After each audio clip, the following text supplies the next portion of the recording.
आदाब दोस्तों, आज 1 फरवरी 2025 है। पेश है आज की कुछ अहम खबर।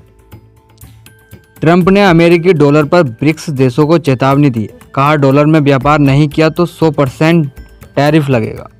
अमेरिकी राष्ट्रपति डोनाल्ड ट्रंप ने एक बार फिर ब्रिक्स देशों को चेतावनी दी है। ट्रंप ने शुक्रवार को कहा कि अगर ब्रिक्स देश अंतर्राष्ट्रीय व्यापार से अमेरिकी डॉलर को हटाने की कोशिश करते हैं तो उन्हें 100% टैरिफ का सामना करना पड़ेगा।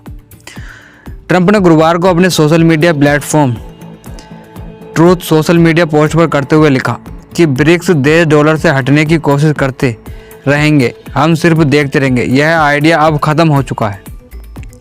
ट्रंप ने ब्रिक्स देशों से नई करेंसी नहीं बनाने और डॉलर के अलावा किसी दूसरी करेंसी को विकल्प नहीं बनाने की गारंटी मांगी है। अगर ब्रिक्स देश ऐसा नहीं करते तो ट्रंप उन पर 100% टैरिफ लगाएंगे, साथ ही वे अमेरिका के साथ व्यापार भी नहीं कर पाएंगे।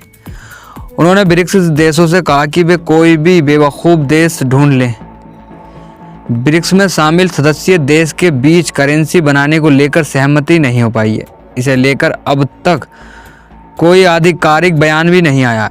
पिछले साल अक्टूबर में रूस में हुई ब्रिक्स देशों की समिट से पहले इसकी करेंसी को लेकर चर्चा तेज थी। हालांकि समिट से पहले ही रूसी राष्ट्रपति पुतिन ने यह साफ कर दिया था कि ब्रिक्स संगठन अपनी करेंसी बनाने पर विचार नहीं कर रहा। हालांकि समिट में ब्रिक्स देशों के अपने पेमेंट सिस्टम को लेकर चर्चा हुई थी। इस पेमेंट सिस्टम को ग्लोबल स्विफ्ट पेमेंट सिस्टम की तर्ज पर तैयार करने को लेकर चर्चा हुई थी। भारत ने ब्रिक्स देशों के पेमेंट सिस्टम के लिए अपना यूपीआई देने की पेशकश की थी। भारतीय विदेश मंत्री एस जयशंकर ने एक बयान में कहा था कि भारत डी डॉलराइजेशन यानी व्यापार में अमेरिकी डॉलर पर निर्भरता कम करने के पक्ष में नहीं और ब्रिक्स करेंसी का कोई प्रस्ताव भी नहीं है। मोदी के अमेरिका दौरे की तारीख की घोषणा जल्दी होने वाली है। 26/11 मुंबई आतंकी हमले का आरोपी तहाबुर राणा को जल्दी भारत लाया जाएगा। विदेश मंत्रालय के प्रवक्ता रणधीर जायसवाल ने शुक्रवार को प्रेस ब्रीफिंग के दौरान कहा कि राणा के प्रत्यर्पण को लेकर अमेरिकी एजेंसी से बात की जा रही है। अमेरिकी सुप्रीम कोर्ट ने 21 जनवरी को तहाबुर राणा की याचिका पर सुनवाई करने से इनकार कर दिया था। भारत लंबे समय से पाकिस्तानी मूल के कनाडाई नागरिक राणा के प्रत्यर्पण की मांग कर रहा है। प्रवक्ता जायसवाल ने मोदी की अमेरिका दौरे, डेमोक्रेटिक रिपब्लिक ऑफ कांगो में भारतीयों की हालत, ईरान में लापता हुए 3 भारतीयों समेत पूछे गए कई सवालों के जवाब दिए हैं। प्रवक्ता जायसवाल ने अमेरिकी राष्ट्रपति ट्रंप की ओर से ब्रिक्स में शामिल देशों पर टैरिफ लगाने की चेतावनी पर कहा कि ब्रिक्स के अंदर जो भी फैसला लिया जाता है वह आपस में मिलकर लिया जाता है। जहां तक डी डॉलराइजेशन की बात है, विदेश मंत्री साफ कह चुके हैं कि ऐसी कोई भी हमारी रणनीति नहीं है। मोदी की अमेरिका यात्रा पर प्रवक्ता जायसवाल ने कहा कि पीएम और राष्ट्रपति ट्रंप ने कुछ दिन पहले टेलीफोन पर बातचीत की थी। दोनों पक्ष भारत अमेरिका के बीच रणनीतिक साझेदारी को और मजबूत करने के लिए प्रधानमंत्री की अमेरिका के जल्दी यात्रा पर काम कर रहे हैं। इस यात्रा के लिए तारीख तय करने पर काम चल रहा है। सही समय आने पर इसकी घोषणा की जाएगी। काश पटेल ने कहा कि मुझे लोगों ने नस्लीय गाली दी हैं।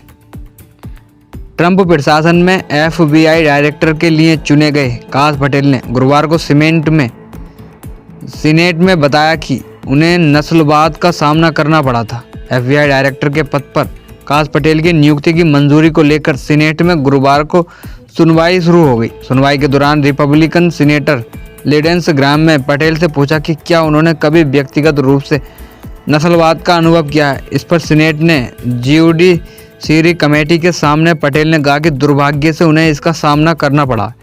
पटेल ने बताया कि 6 जनवरी 2021 को कैपिटल हिल में हुई हिंसा की जांच के दौरान उन्होंने कमेटी के सामने बयान दिए थे। कांग्रेस अमेरिकी सांसद ने उनकी निजी जानकारियां दी थी। इसके बाद पटेल को जान से मारने की धमकियां मिली। साथ ही उन्हें डिटेस्टेबल सेंड निगर कहा गया था। यह एक नस्लवादी गाली है जिसका इस्तेमाल मिडिल ईस्ट, नॉर्थ अफ्रीका और साउथ एशिया के लोगों को अपमानित करने के लिए किया जाता है।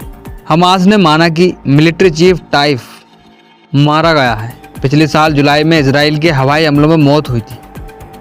हमास ने गुरुवार को मिलिट्री चीफ मोहम्मद दाइफ की इजराइल के हवाई हमलों में मौत की पुष्टि की है। टाइम्स ऑफ इजराइल की रिपोर्ट के मुताबिक हमास के प्रवक्ता अबू उबैदा ने एक वीडियो जारी किया। इस वीडियो में अबू ने दाइफ के अलावा हमास के डिप्टी कमांडर अबू तमा, कॉम्बैट सपोर्ट चीफ रायद थावेत और मिलिट्री विंग के चीफ ऑफ स्टाफ रफ़ा सलाम खान यूनिस ब्रिगेड के कमांडर आयमान नौफाल सेंट्रल और नॉर्थ गाज़ा ब्रिगेड के कमांडर अहमद गंदूर की मौत की जानकारी भी दी। इसराइल के मुताबिक दाइफ की पिछले साल 23 जुलाई को हवाई हमलों में मौत हो गई थी। इसराइल ने Khan Younis brigade commander रफ़ा Salameh के ठिकाने पर हमला किया था, जहां दाइफ भी मौजूद था। यूरोप में दक्षिणपंथी पार्टियों के समर्थन में उतरे एलोन मस्क, अमेरिकी अरबपति बिजनेसमैन और टेस्ला के मालिक एलोन मस्क पर यूरोप की सियासत में दखल अंदाजी करने का आरोप लग रहा है। दुनिया के सबसे अमीर शख्स मस्क यूरोप की मुख्य पार्टियों को चुनौती दे रहे हैं। वे अपने सोशल मीडिया प्लेटफॉर्म एक्स का इस्तेमाल करके जर्मनी की AfD और ब्रिटेन की रिफॉर्म पार्टी पर दबाव लगा रहे हैं। इससे यह स्थिति हो गई है कि चुनौती मिल रही है। पिछले हफ्ते शनिवार को मस्क ने AfD पार्टी की एक रैली को संबोधित किया। मस्क के इस बयान को दूसरे विश्व युद्ध के समय हिटलर मस्क ने अमेरिकी राष्ट्रपति चुनाव में खुलकर रिपब्लिकन पार्टी के डोनाल्ड ट्रंप का समर्थन किया था। बोस्टन यूनिवर्सिटी में प्रो क्विन स्लोबोडियन ने कहा कि मस्क यूरोप की लोकतांत्रिक प्रक्रिया को हैक कर रहे हैं।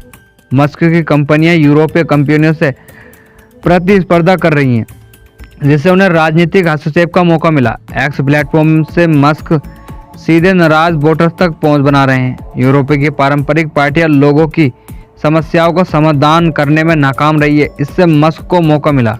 अगर ये बग कंट्रोल नहीं किया गया तो पूरे सिस्टम में फैल जाएगा। ब्रिटेन में 7 महीने में लेबर पार्टी की अप्रूवल रेटिंग 13% घटी है। 4 जुलाई 2024 को 33% वोट के साथ सत्ता में आने वाली लेबर पार्टी को भी झटका लगा। 7 माह में वह उसकी अप्रूवल रेटिंग 13% घट के 20% आ गई है। मस्क के PM स्टारमर पर हमले जारी हैं।